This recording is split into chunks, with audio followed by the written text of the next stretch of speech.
The wire media संस्थान ने सवाल किया कि आखिर सरकारी कंपनियां एक प्राइवेट कंपनी में यानी कि अडानी की कंपनी में इतना पैसा क्यों लगाने जा रही हैं। क्योंकि इन सरकारी कंपनियों में टैक्स पेयर्स का जमा किया गया पैसा होता है, इसलिए ये सवाल पूछना जायज़ है कि उसका उपयोग जनहित में हो रहा है या किसी प्राइवेट कंपनी को फायदा पहुंचाने के लिए यूज किया जा रहा है। लेकिन सरकार से पूछे गए इन सवालों पर भी सरकार से पहले अडानी नाराज हो गए। अडानी ने द वायर पर 100 करोड़ रुपए का मुकदमा कर दिया।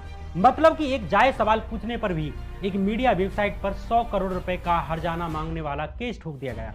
दरअसल हिंडनबर्ग की रिपोर्ट ना आती तो अडानी का साम्राज्य अपने मित्रगणों की मदद से ऐसे ही फलता फूलता रहता, लेकिन हिंडनबर्ग ने बीच में आकर मामला बिगाड़ दिया। अडानी के लिए ये रूटीन काम था कि कोई मीडिया संस्थान जैसे ईपीडब्ल्यू, क्विंट, द वायर या न्यूज क्लिक जैसे संस्थान जैसे ही उनके खिलाफ कोई खबर करे तुरंत ही उन पर मानहानि के करोड़ों रुपए का केस कर दिया जाए। जब ये मामले अदालत में जाते हैं तो कोर्ट भी ये कह देता है कि जब तक ये मामले कोर्ट में चल रहे हैं तो ये संस्थान अडानी के खिलाफ कुछ नहीं लिखेंगे।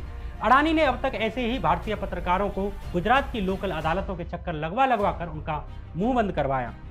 ऊपर से सरकार भी इन मीडिया संस्थानों के दफ्तरों में ईडी के छापे मरवा देती थी। इस तरह गोदी मीडिया के अलावा बची हुई मीडिया भी सरकार और अडानी के द्वारा दबा के रखी गई। इसलिए मोदी और अडानी के खिलाफ कोई बड़ी खबर नहीं आ पाती थी। लेकिन इस बार हिंडनबर्ग ने आकर बीच में मूड खराब कर दिया, क्योंकि हिंडनबर्ग के दफ्तरों में ईडी नहीं भेजी जा सकती, क्योंकि वो तो अमेरिका में है, भारत में नहीं है। और अमेरिका में बैठे बैठे ही उसने अडानी के जहाज में लीक कर दिया। ऊपर से जब अडानी ग्रुप ने स्टेटमेंट जारी करते हुए धमकाया कि कानूनी कार्रवाई करेंगे, तो उसने उल्टा कह दिया कि स्वागत है, आओ हम अमेरिका में रहते हैं, हम पर केस करो, हम अपनी रिपोर्ट पर कायम हैं। लेकिन सवाल यह है कि अडानी का जहाज तो डूब रहा है, लेकिन अब एलआईसी और एसबीआई का क्या होगा।